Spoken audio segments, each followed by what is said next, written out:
The images on the first slide that I inserted, they in the order they are inserted in, the New Zealand map will be lower down the stack than, say, the ball, and the ball will be lower than the guy. But the order that I've inserted them in doesn't mean to say that I can't change the order. If I, for example, wanted to put the ball over the top of this guy here, I can move them up and down the stack with a keyboard shortcut.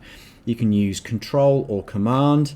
So Command on a Mac, and the arrow keys, so up and down arrow keys. I'm going to press Command here, so let's make this so you can see this. I want the ball to be on top of the guy here, so I'm going to click on Command and the up arrow, and my object is now above the thing. So I can do down as well, so I've done click down twice, and now it'll be below the New Zealand map.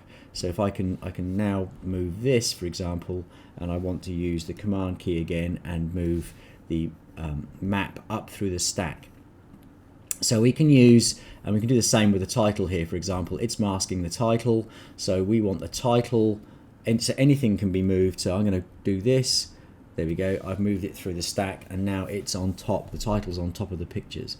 So it doesn't matter the order that you put things on the page, because you can change the order or the layers that they're on by using the Command or Control plus the up and down arrow keys.